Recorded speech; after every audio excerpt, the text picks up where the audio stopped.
Estamos chegando ao final do estudo aprofundado do Apocalipse. Chegamos à última sessão das 7 sessões paralelas do livro. Vamos fazer a leitura hoje do capítulo 21, os versículos de 1 a 8, que trata do novo céu e da nova terra, com a vinda definitiva do nosso Senhor Jesus Cristo. Vamos à leitura. Vi novo céu e nova terra, pois o primeiro céu e a primeira terra passaram, e o mar já não existe. Vi também a cidade santa, a nova Jerusalém, que descia do céu, da parte de Deus, ataviada como noiva adornada para o seu esposo. Então ouvi grande voz vinda do trono, dizendo: Eis o tabernáculo de Deus com os homens, Deus habitará com eles, eles serão povos de Deus, e Deus mesmo estará com eles.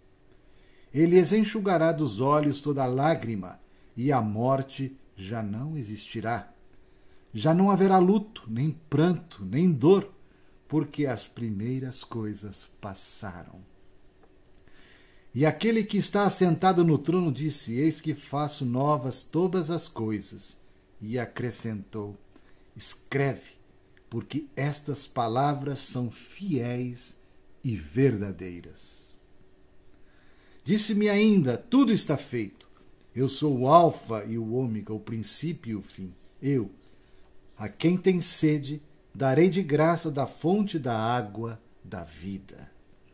O vencedor herdará estas coisas, e eu lhe serei Deus, e ele me será filho. Quanto, porém, aos covardes, aos incrédulos, aos abomináveis, aos assassinos, aos impuros, aos feiticeiros, aos idólatras e a todos os mentirosos, a parte que lhes cabe será no lago que arde com fogo e enxofre, a saber, a segunda morte. Então, iniciamos com essa belíssima ilustração desse campo maravilhoso e essa figura humana em adoração e em louvor. Portanto, então, esse novo céu, essa palavra novo aqui, é uma palavra usada no original, implicando um novo, mas não um outro mundo. É o mesmo mundo, mas agora renovado, refeito. É o mesmo céu, é a mesma terra, mas totalmente rejuvenescidos. O mar diz que não mais existe. Interessante. A gente gosta tanto do mar, não é? Todo mundo não vê a hora de chegar assim o momento das férias para ir para a praia, porque o mar é maravilhoso. É um momento ali realmente de muito deleite ao estar em contato com o mar. Mas não se esqueça que toda essa linguagem ela tem um contexto da época em que o mar representava primeiramente para os povos uma grande ameaça, porque eles tinham que navegar muitas vezes e, ao saírem com as embarcações, eles não sabiam se iriam voltar, porque o mar era um tanto misterioso. Acreditava-se também que no mar havia a habitação de demônios e de monstros, coisas desse tipo. Há muitas descrições e narrativas na antiga literatura, na mitologia, justamente mostrando esse mistério que é o mar. Não se esqueçam de que há uma passagem no Evangelho quando Jesus está tratando do endemoniado para expulsar então os demônios, e os demônios suplicam para ele que eles fossem enviados para uma manada de porcos, está lembrado? O que aconteceu? Jesus fez isso e aquela manada de porcos ela se precipitou para o abismo caindo no mar. Então, justamente, mais uma indicação de que ali no mar é a habitação de demônios. E também a besta, o anticristo, é uma figura terrível e diz que ela emerge do mar. Ali nós vamos ver depois no Apocalipse. E esse mar, então, tem essa conotação, né, de ameaça, mesmo porque também Israel ali tinha na sua costa a ameaça da invasão de outros povos que vinham por navegações, enfim, então toda essa questão ameaçadora do mar. Então é um emblema de inquietação, de conflitos. As ondas chocando-se simbolizam as nações. Se você olhar Apocalipse 13:1, como eu falei agora, do anticristo, justamente é isso, é do mar que ele sai. Olha lá o versículo 1 do capítulo 13. Vi emergir do mar uma besta que tinha 10 chifres e 7 cabeças, e sobre os chifres 10 diademas, e sobre as cabeças nomes de blasfêmia. E no capítulo 17, no versículo 15, você pode ver esta figura, né? Falou-me ainda, as águas que viste, onde a meretriz está assentada, são povos, multidões, nações e línguas. Então essas águas do mar são justamente as nações em conflito, ok? A Nova Jerusalém, aqui então descrita, essa Nova Jerusalém, ela representa a igreja, também chamada de noiva e esposa do Cordeiro. É muito interessante a Bíblia como sendo a história do romance de um casal universal. O casamento de Deus como um marido e do seu povo, ou seja, a sua esposa. E há muitos textos no Antigo Testamento. Isaías é uma das referências sobre isso. Lá no capítulo 54 de Isaías, o versículo 5, diz assim: porque o teu Criador é o teu marido, o Senhor dos exércitos é o seu nome, e o Santo de Israel é o teu Redentor. Ele é chamado o Deus de toda a terra. Lá em Efésios 5:32, ali na verdade, em Efésios 5, é um mini tratado do casamento, da relação do marido com a sua mulher. A partir do versículo 22 até o 33, né, existe essa analogia, o marido, o homem, uma analogia com Cristo e a sua igreja, a sua noiva. É Apocalipse 19:17, justamente retrata essa relação de casal, né? Vejam vocês lá no versículo 7 do capítulo 19. Alegremo-nos, exultemos e demo-lhes a glória, porque são chegadas as bodas do Cordeiro, cuja esposa a si mesma já se ataviou, pois lhe foi dado vestir-se de linho finíssimo, resplandecente e puro. Até aí tá bom. E o capítulo 21, versículo 9, mostra justamente a esposa do Cordeiro, a noiva. Então veio um dos 7 anjos que tem as 7 taças cheias dos últimos 7 flagelos e falou comigo dizendo: vem, mostrar-te-ei a noiva, a esposa do Cordeiro. No Antigo Testamento, a igreja é representada por uma cidade. Interessante isso. A Jerusalém descrita, então, no todo o Antigo Testamento, ela é uma representação do povo de Deus, da igreja do Senhor.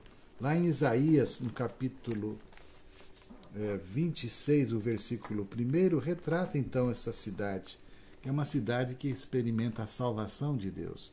Naquele dia se entoará este cântico na terra de Judá. Temos uma cidade forte. Deus lhe põe a salvação por muros e baluartes.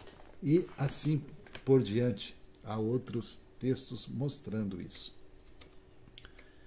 A Nova Jerusalém, é interessante que aqui em Apocalipse 21, está dizendo que ela desce do céu. Então, ela é uma cidade nova, ela é celestial. Então, ela é vinda de Deus, descendo do céu. A igreja, então, ela é nascida do alto como obra transformadora do Espírito Santo de Deus.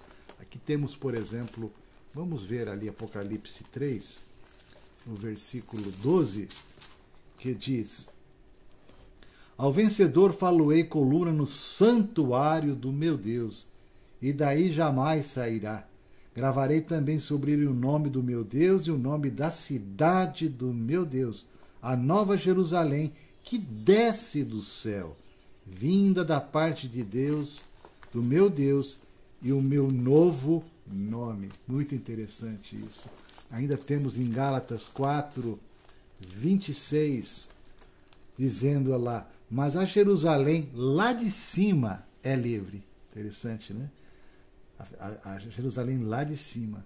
Então ela é celestial, a qual é nossa mãe.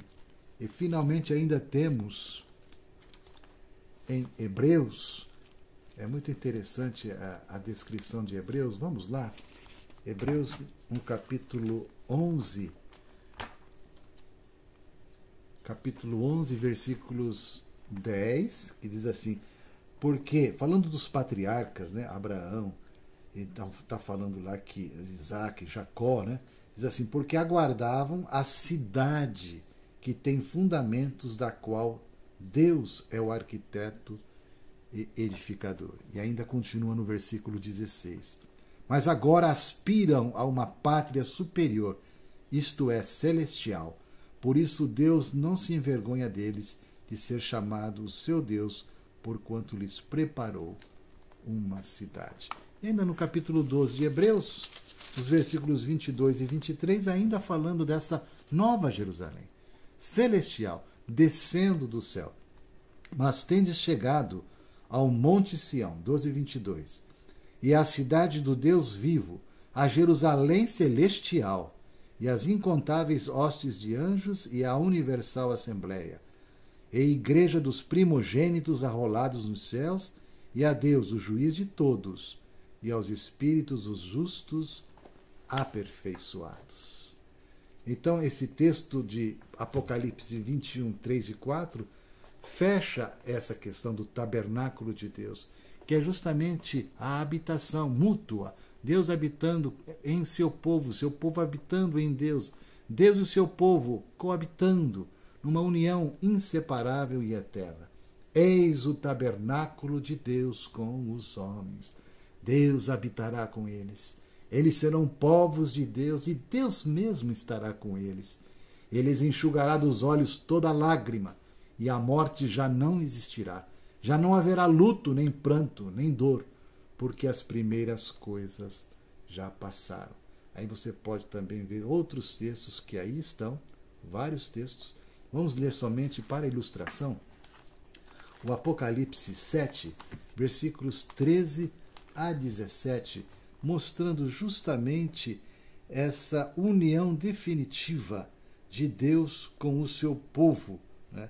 E essa expressão de tabernáculo, né? De tenda, de habitação mútua e eterna. Vamos à leitura.